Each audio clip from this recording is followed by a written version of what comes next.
Hello friends, hi, this is Alok Ojha. Welcome to StudyIQ IAS English. As you can see on the board, today's topic is Mughal administration. Guys, like we are going through Medieval Indian series, and by now we have covered 6 major rulers of the Mughal Empire. Starting from Babur, who laid the foundation of Mughal Empire in India, followed by Humayun, then specifically Akbar, Jahangir, Shah Jahan, and finally comes Aurangzeb. Now previously we have covered Delhi Sultanate, and as a part of Delhi Sultanate we have covered in quite depth and detail about the different dynasties of Delhi Sultanate followed by their administration.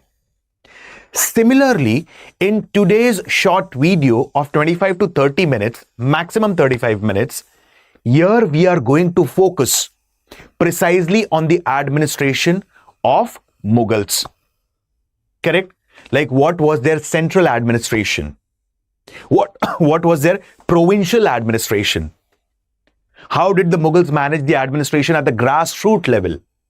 Who were the officers responsible for administration at different levels? At the central level, provincial level, district level, sub-district level, and finally at the level of villages or the rural administration. So here in today's short video, see, like it is conceptual plus to an extent it is factual. I repeat, it's a mix of both fact and concept. So please pay attention carefully so that you can remember the important terminologies. And usually UPSC has a tendency to ask questions on terminologies. Like this year itself, in 2025 prelims paper, there was a question asked from the Mauryan administration. And what was that? Rajuka, Yukta and Pradeshika are. So precisely Rajuka was a revenue officer, Yukta was a treasurer, and Pradeshika was a tax collector during the Mauryan period. So they were the officers responsible at the district level. So UPSC has a tendency to ask questions precisely on terminologies. So this session is a bit factual and conceptual. So please stick in the video till the end. You can download the PDF or the PPT of this session from my Telegram channel, history_Alok Ojha. Clear? Now let's pay attention carefully. Central administration as a part of Mughal Empire. Okay. So guys, most important aspect, we'll follow the same process that we had followed in the previous videos. Like everything has been mentioned as a part of the PDF or the PPT, but I usually used the flow chart for easier understanding of the concept. Is it clear? So without wasting any more time, let's begin. Okay. Observe this chart. Okay. I'll give you 10 seconds. Just have a look at this chart and I'll explain everything to you. Whatever has been mentioned as a part of PDF or PPT. Okay, guys, it is mentioned in this chart. Everything. So please pay attention carefully and listen to me carefully. Okay. We have seen in ancient India the Mauryan administration, the administration of the Guptas. We have seen the administration of Delhi Sultanate. And what did we see there? The king is at the apex of the administration. And king is assisted in performance of his duties by Council of Ministers. During the ancient time, the Council of Ministers were referred as Mantri Parishad. Correct? And this Mantri Parishad was being headed by a person referred as Pradhan Mantri or Mantri Parishad Adhyaksh. Very simple words. Pradhan Mantri or Mantri Parishad Adhyaksh acted as a channel of communication between the king and Council of Ministers. Similarly, in Delhi Sultanate, as a part of medieval India, we had studied specifically Sultan was at the apex of the administration. He was assisted in performance of his duties by Council of Ministers referred as Majlis-e-Khalwat, which was being headed by Naib, who acted as the Prime Minister. Naib acted as a channel of communication between the Council of Ministers, that is Majlis-e-Khalwat on one side, and Sultan on the other. Now let's focus on the Mughal administration. As a part of central administration, let's go in a step-by-step manner. At the apex of the administration, we have the emperor. Correct? Like if we go from the time of specifically Babur, as discussed, Babur, he had laid the foundation of Mughal Empire in India. And we had studied about the expeditions led by Babur in quite depth and detail, and we came to know one thing. From 1526 to 1530, Babur was continuously busy in fighting battles in India. 26, Battle of Panipat. 1527, Battle of Bayana and Battle of Khanwa, both near Agra. 28, that is 1528, Battle of Chanderi against Medini Rao. 29, Battle of Ghagra, and 1530, he died at the age of 47, and he handed over the administration to his elder son Humayun. So although, precisely speaking, Babur had created an administrative structure, but he could not focus more on the administration since majorly he was involved in different battles. Humayun, we had seen, from 1540 to 1555, there was a political vacuum from the side of Mughals in India. And the reason being, the establishment of Sur dynasty under Farid, also referred as Sher Khan or Sher Shah Suri. So Humayun could not consolidate again the administration properly. And secondly, Humayun, he was not that able general in comparison to his father, Babur.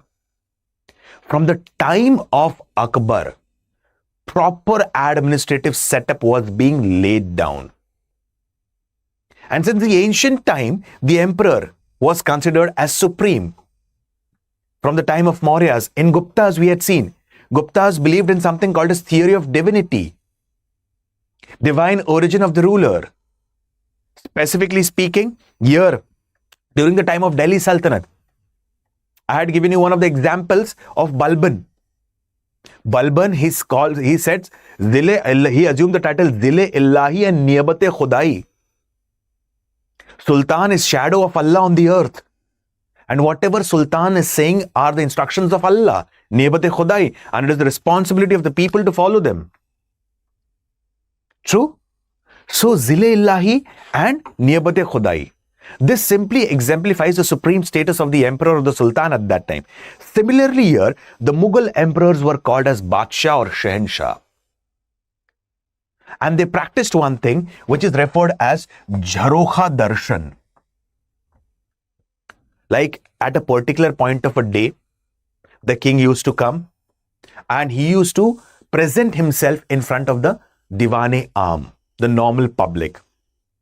And here, the people could directly interact with them. If they have any grievances, they can talk to it about the problem that they are facing to the emperor. They can file petitions in front of the emperor, and the emperor used to listen to them.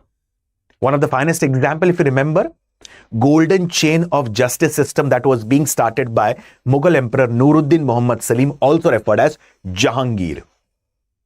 Diwan-e-Aam. So Jharokha Darshan was that kind of a practice. Correct? So majority of the decisions as a part of central administration was being taken by emperor himself. Now the most powerful person, there were two persons who were very quite close to the emperor. One was the wazir. Okay. And second was the finance minister. So wazir, he was the head of civil and military administration. And with the passage of time, the power and influence of wazir started increasing. Like Nizamuddin Khalifa, he was a wazir during the time of Babur. He enjoyed reasonable power specifically, but there were certain restrictions on him. Then Wazir of Humayun, Hindu Beg. He also enjoyed lot of powers, but actually the power of Wazir reached at its peak during the time of Akbar, and one of the finest example was Bairam Khan. Correct? I'll give you a very small example about this. Like we have seen about the second battle of Panipat, which was fought in 1556 between Akbar and Hemu. But actually the battle was between Bairam Khan and Hemchandra Vikramaditya or Hemu. How? Because Akbar at that time was not that experienced. He was approximately 13 to 14 years of age, and the entire battle was led by Bairam Khan. And in fact, Bairam Khan used to act as a regent for Akbar. Majority of the decisions were being taken by Bairam Khan. Majority of the decisions. And we had seen with the passage of time, Bairam Khan's influence started increasing in the court, and he started cornering whom? Akbar. And when Akbar realized this, what happened? Akbar asked Bairam Khan to get retired and move to the region of Makkah. But some unidentified person killed him on the way. So this simply exemplifies the power and prestige of the Wazir at that time. Another important, see, Diwane-Kul, finance plays a very major role, isn't that so? For smooth functioning of the administration, the most important aspect is finance. I'll give you one of the finest examples from Kautilya's Arthashastra. Where does a king derives power from? First of all, king derives the power from Pabhu Shakti. Pabhu Shakti means his army, his infantry, his cavalry, his elephant section. Second, Kosha Shakti and Mant Shakti. Money. Correct? In very simple words, money is like Dettol. It solves 99.9% of the problems of your life. Isn't that so?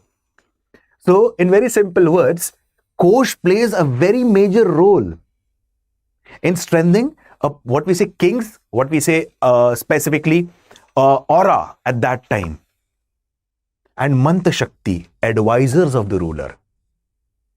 If the advisors of the ruler are not strong, if they are not competent, obviously this will become one of the major reasons for decline of that kingdom.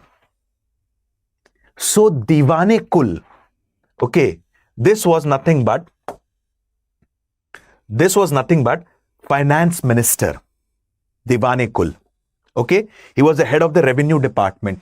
He used to take care of all the income and the expenditure.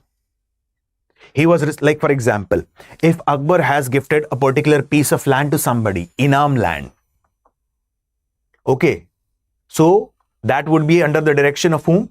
Diwane-Kul.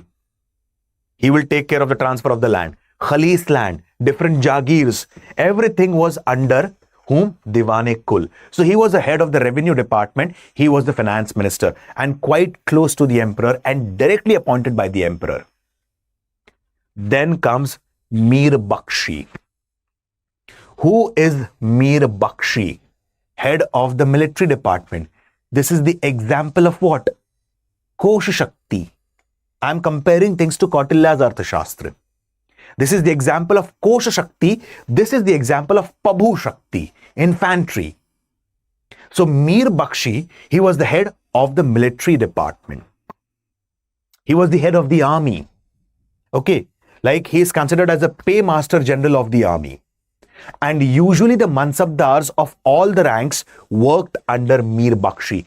Who will be appointed as the Mansabdar? This would be suggested to the emperor by Mir Bakshi. Mansabdar were given different ranks such as Zat and Sawar, like Amir, Umrah, Amir-e Azam. These are different ranks of Mansabdars. Whom to appoint Mansabdar will be suggested by the Paymaster General of the Army, Mir Bakshi, to the king. He also maintained Dag, and he was a supervisor or superintendent of Dag and Chehra system. If you remember the reign of Alauddin Khilji, I have spoken about Dag and Chehra system. Dag means branding of horses, and Chehra, it ensures the regular muster roll in the army. This system was actually being introduced during the time of Delhi Sultanate ruler, precisely Khilji dynasty ruler, Alauddin Khilji. True? So Mir Bakshi, he also inspected the entire Dag and Chehra system. Now coming to another person, Mir Saman, a very important person and very close to the Mughal emperor. Mir Saman, he was responsible for royal karkhanas. He was responsible for royal household. Any items of luxury that needs to be purchased, decided by Mir Saman.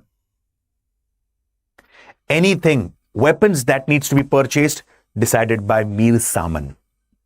Articles need to be purchased, decided by Mir Saman. Although he was directly appointed, he was directly under the emperor. Like, although he has to purchase weapons, he has to contact whom? The finance minister, Diwan-e-Kul, because the final auditing would be done by him. As I've told you, income and expenditure is in the hand of Diwan-e-Kul. That is the finance minister. True? So, Mir Saman, simple words, he was responsible for royal karkhanas, directly under the emperor. Sometimes these two posts were combined. Sadr and Qazi. Very simple word. This is nothing but the judicial department. And their role was to implement the proper Sharia law. Their role was to maintain proper Muslim jurisprudence. So this is nothing but the central administration of the Mughals in short. Okay? I have explained the things in the format of a flow chart for easier understanding of the concept. On the other hand, everything has been mentioned as a part of PDF or PPT. Everything. Okay, guys? The role of Wazir, Diwan-e-Kul, that is the head of the revenue department or the finance minister. Mir Bakshi specifically was what? He was a paymaster general of the army. Mir Saman, head of the royal karkhanas. Sadr and Qazi, head of the judicial department. Okay? Now let's speak about the provincial administration of the Mughals. Hope things are clear till here. Is it clear? Perfectly? Okay. Let's move ahead.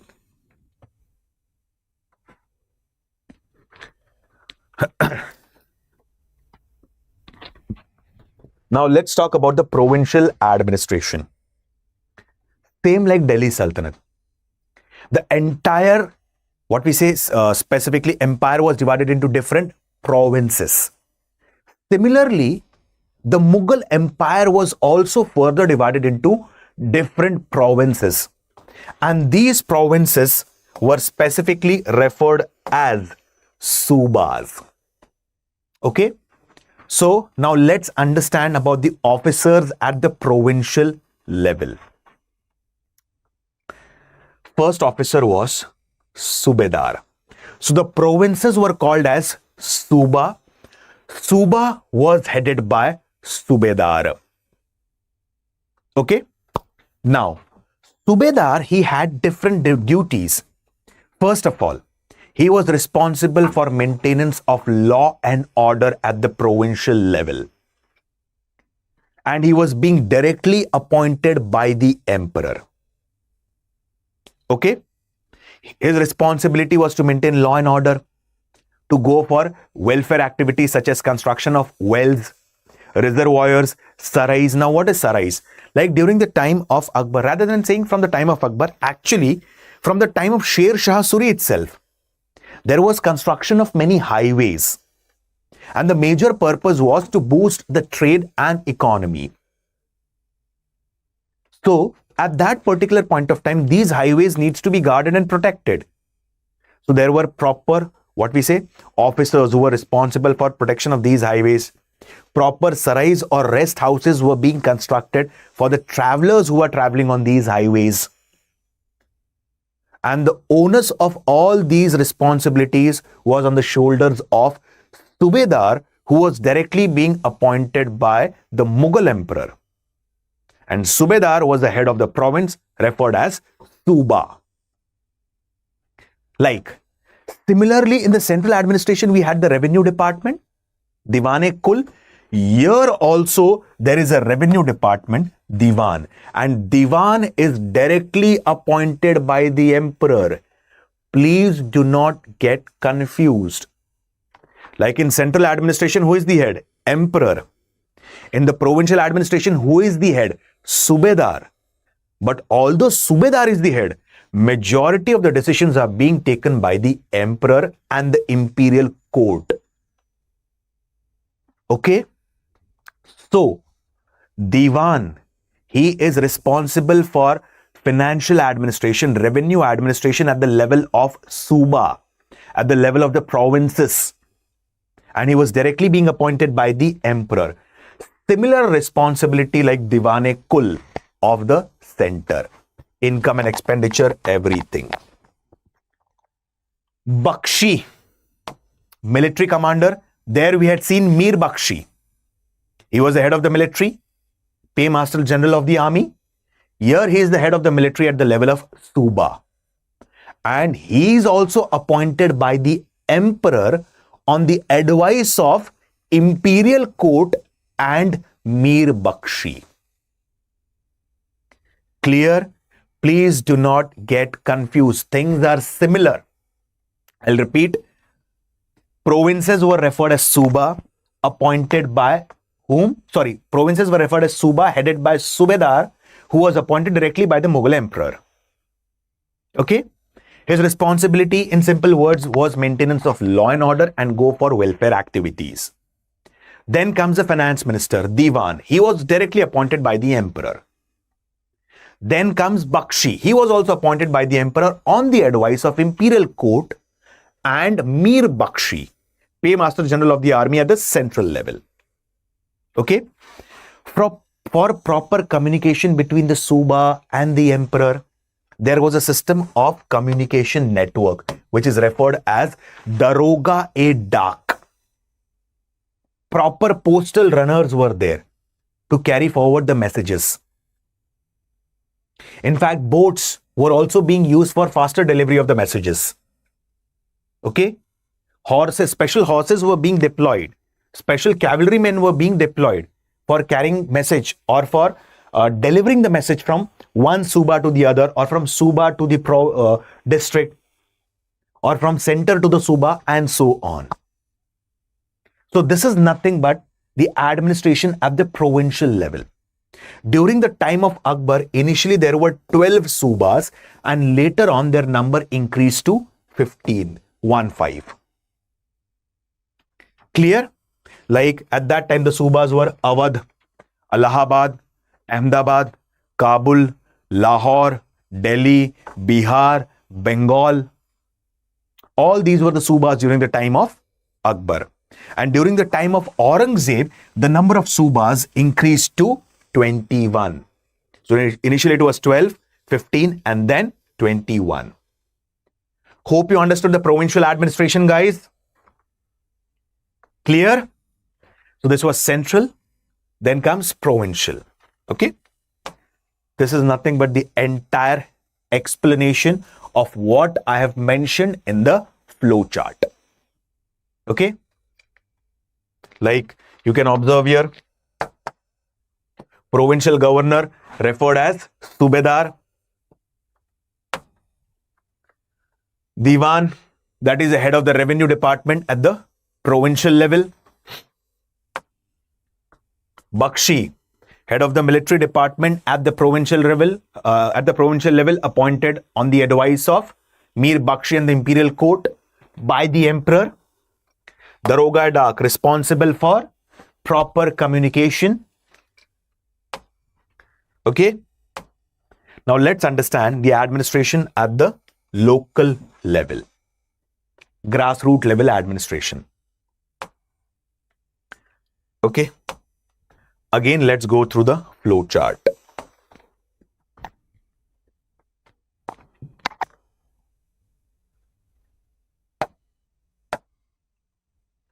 Just a second. Hold on.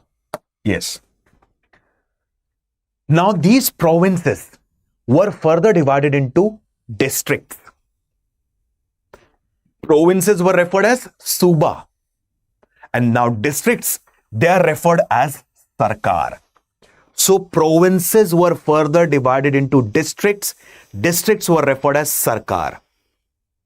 And the administration, the law and order, the welfare activities in the district was the prime responsibility of Fauzdar.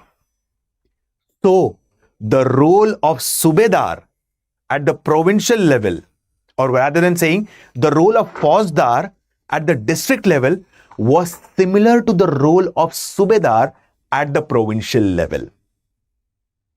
Clear? So districts was referred as Sarkar.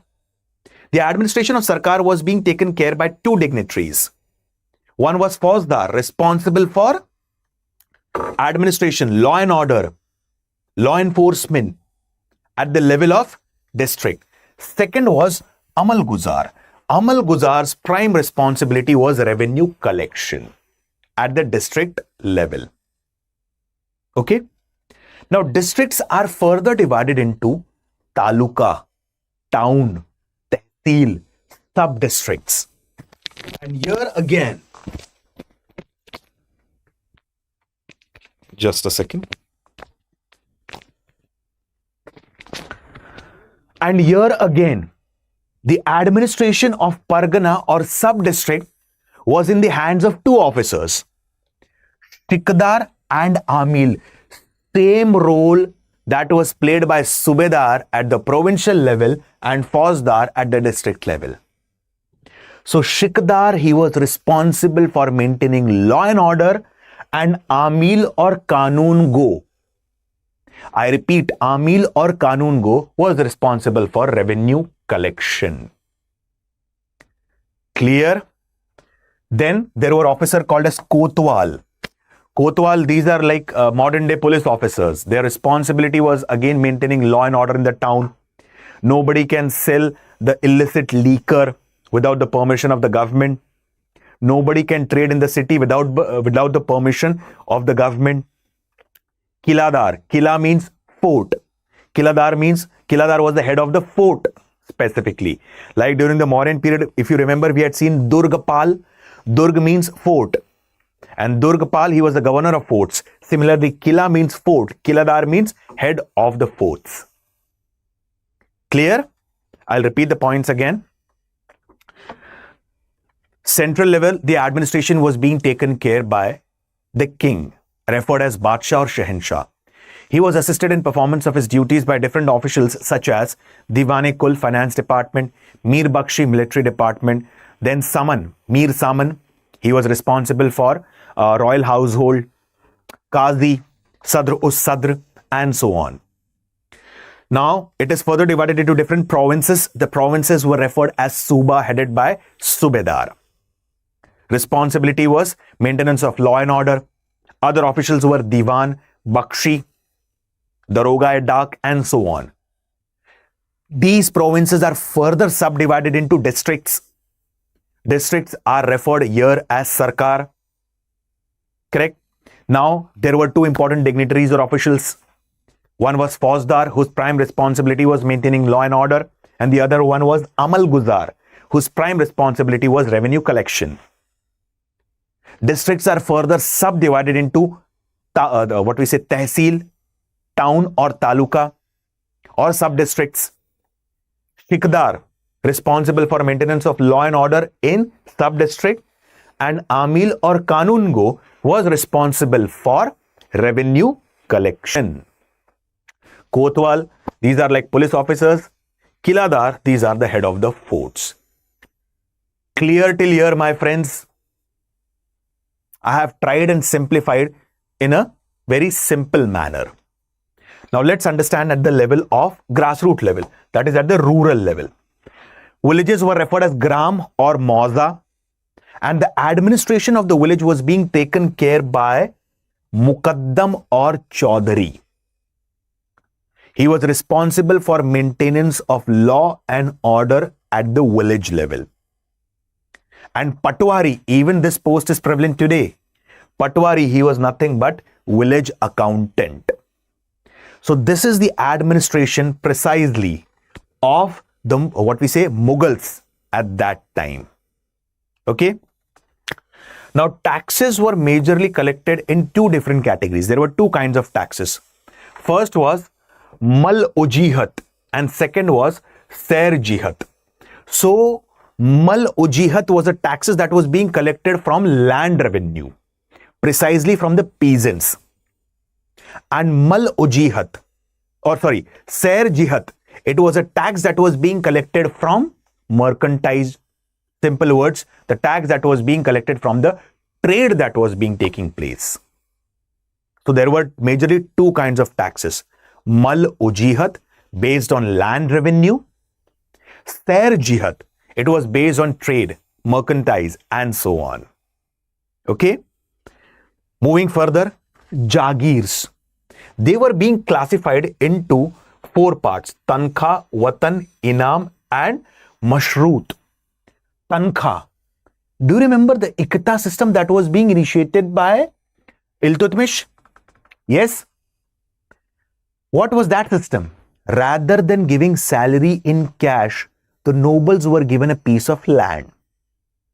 And whatever money was accrued in the form of taxes, the nobles kept their salary, and the excess amount, which was referred as fawazil, was returned back to the administration. Do you remember that, guys? Same here. Tankha means salary, wages. So here, Tankha means, Tankha Jagir basically means rather than giving salary, they were given a piece of land. Whatever money was accrued in the form of taxes, it was kept as a Tankha. Tankha. Then comes Watan. Watan, basically these were the lands that was given to Zamindar in their own hometown. Inam, as the name suggests, gift, prize. So this was nothing but Inam land, the land that was given as a prize. And then comes Mashroot, land given under certain conditions. So hope you understood the central administration, provincial administration, grassroots level administration. Is it clear, my friends? So again, this is the explanation, like the Pargana administration, specifically the Kotwal, the police officers that we had seen. Okay. Kiladar, head of the forts, everything has been explained as a part of PDF or PPT. Again, I am repeating, one can download the PDF or the PPT of the session from my Telegram channel, history_Alok Ojha. Okay. Now, within next 5 minutes, let's understand about the land revenue system during the time of Mughal Empire. Now, before we understand the land revenue system during the time of Mughal Empire, let me talk about the classification of the land during the time of Mughal Empire, and precisely during the time of Akbar.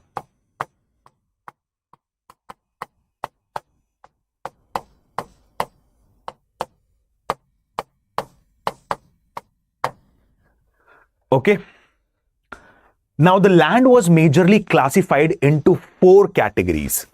The first one was Polaj, followed by Parauti, Chachar, and Banjar. Now let me go back to the system, into the genesis of Sher Shah Suri. Like Sher Shah Suri, he classified the lands, precisely speaking, into three categories: good, middling, and barren. And he taxed the peasant on the basis of the fertility of the soil and productivity. Correct? This was further modified by Akbar. And the land was classified further into four categories: Polaj, Parauti, Chachar, and Banjar. Polaj basically means the most fertile land. The production on this land is throughout year. So it is highly fertile land. So taxes would be obviously a bit higher. Parauti, the cultivation is once in a year. So taxes would be lower in comparison to the polaj, chachar. Here, the cultivation or production is once in 2 years. So obviously the taxes would be lower in comparison to the polaj and parauti. And finally comes banjar, that is infertile land. Here the tax or barren land, the taxes would be very minimum. Okay. Moving further, the peasants during that time were categorized into 3 major categories. First was khuda kasht. Second was pahi kasht. And third was muzarriyam. I repeat, khuda kasht, pahi kasht, and muzarriyam. So who are khuda kasht? These are the peasants who have their own land and agricultural tools and implements. Pahi kasht. These are the peasants who do not have their own land. They are dependent on the government, or they work on the, what we say, they take land on rent. But they do have their agricultural tools and implements. And muzarriyam, they neither have their own land, nor do they have their agricultural tools and implements. They are completely dependent on the government aid. So these were the 3 major kinds of the peasants during the time of Mughals, precisely during the time of Akbar. Khuda kasht, pahi kasht, and muzarriyam. And the land was categorized into 4 categories: polaj, parauti, chachar, and banjar. In the coming years, during the time of Britishers, you might have heard about, or you might have read about this, Lord Hastings. During the time of Lord Hastings, Rayatwari settlement came into picture. Correct?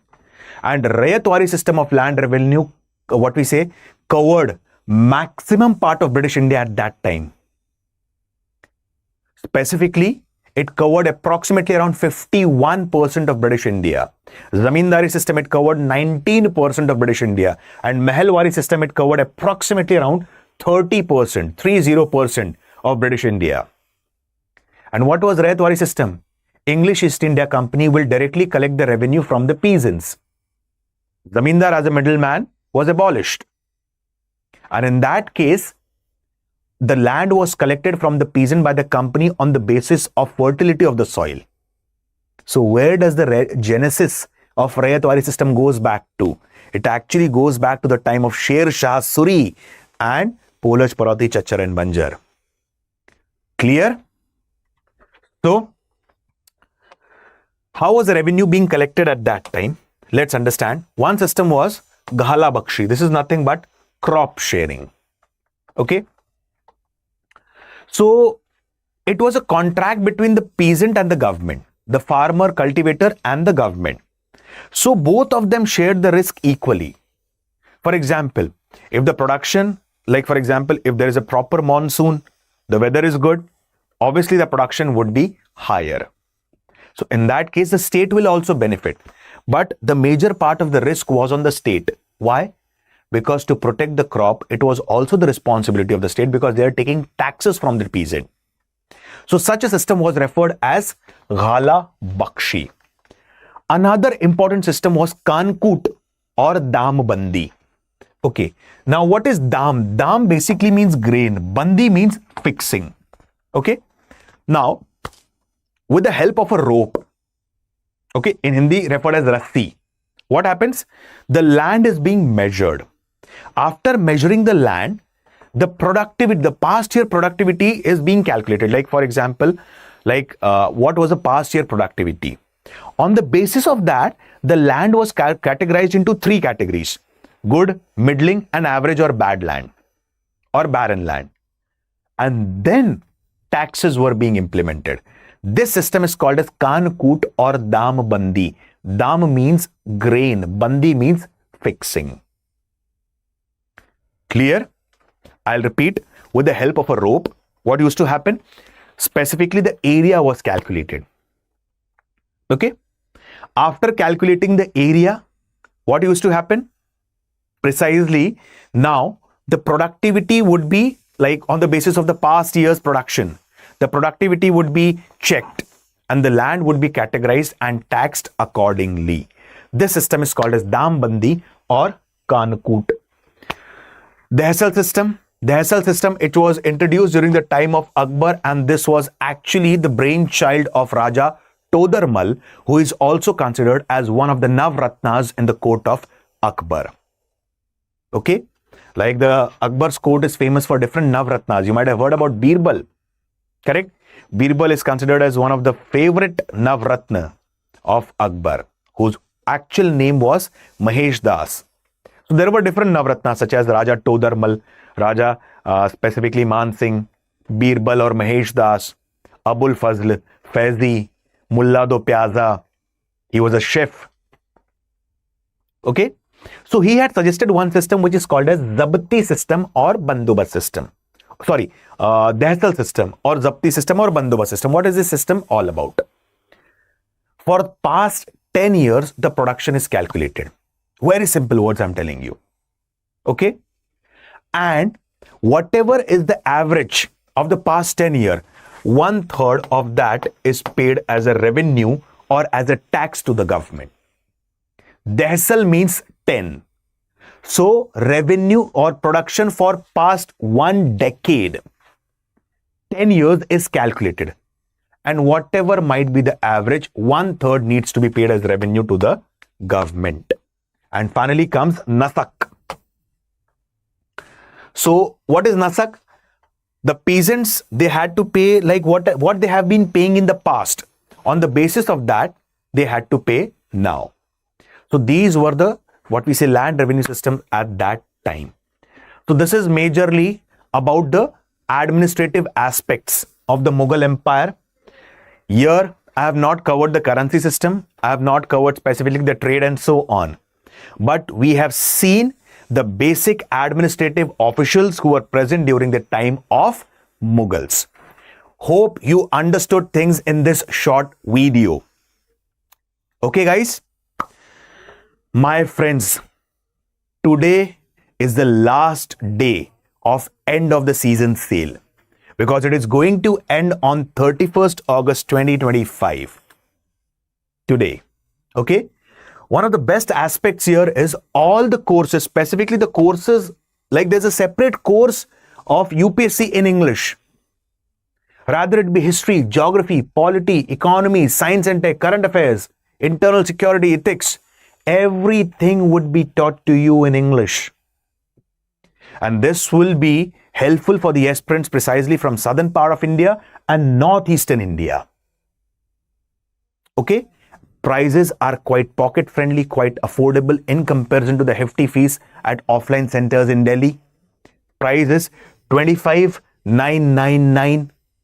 So to avail the benefits, you can use the code that is flashing on your screen, Alok Live. I repeat the code Alok Live. Another important feature, answer writing practice, proper consistent timetable, proper MCQs, proper feedback of the answers that has been evaluated by your mentors. Okay? So use the code Alok Live that is flashing on your screen and do visit the website of StudyIQ IAS and explore the features of the course. Okay? So 31st of August 2025, that is today, is the last day of the sale. So please ensure that you register yourself by using the code Alok Live. Hope you like the video, guys. Thank you and have a wonderful day. Bye.